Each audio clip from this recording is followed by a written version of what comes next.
کله چې یو سړی د زنانه د څلورو سنګونو په منځ کې کېناست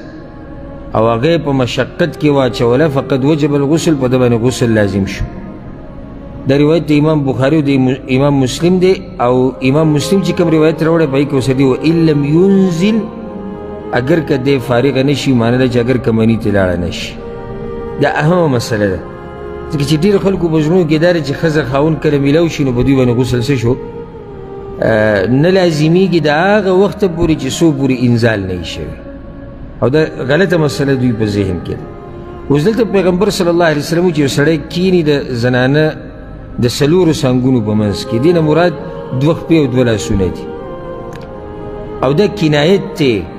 د کوروالي، یعنې هغه الفاظ یې صفا ونه وي. دا د پیغمبر صلی الله علیه وسلم حیا ده، کله یو خبره په کنایاتو کې وکړي،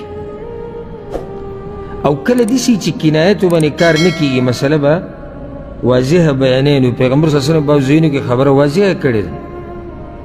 خو نور قرآن کې هم داسې شتي، حدیث کې هم داسې شتي چې د بعضو خبرو باره کې چې هغه سړی داسې هغه الفاظ یې صفا نشي ویلی، نو کنایات استعمال شوي دي. لکه اوس یو سړی وایي ښځه او خاوند چې ملاقات وکړي نو غسل پرې لازم شو.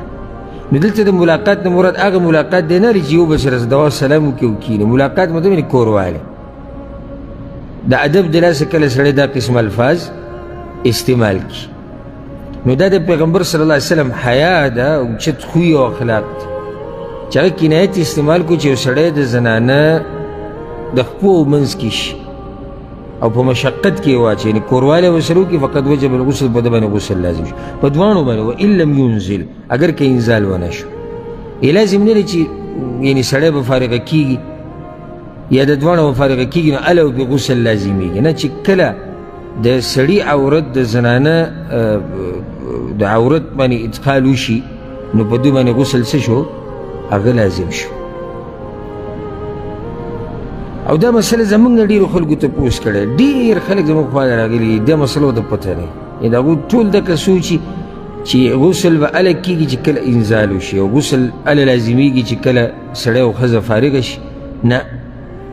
چې کله دوی کوروالی شروع کو او د سړي عورت د زنانه عورت کې داخلي شو، اوس په دوی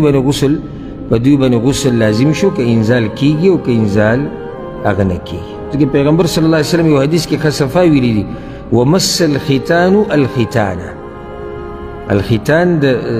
زنانه د سړي عورت، الختان د زنانه عورت چې کله د یو بل سره لګېده، مطلب دا چې هسې ولګي، هسې چې ولګي دې سره غسل نه لازمي، چې کله دی ورسره کوروالی شروع کړي او د عورت څه برخه ورننوځي دننه نو دوی باندې غسل څه شو غسل پرې لازم شو. ښه، دا مسله واضحه ده، ما مخکې د تېر شوي حدیثونو سره یو ځای کې دې وضاحت شوی، او دا ورسره یاده کوي چې کله د زنانه او د ښځې او د خاوند عورت هسې ولګي یو بل سره نو په دې غسل نه لازمیږي، په هسې لګېدو سره غسل هغه نه لازمیږي. والله اعلم.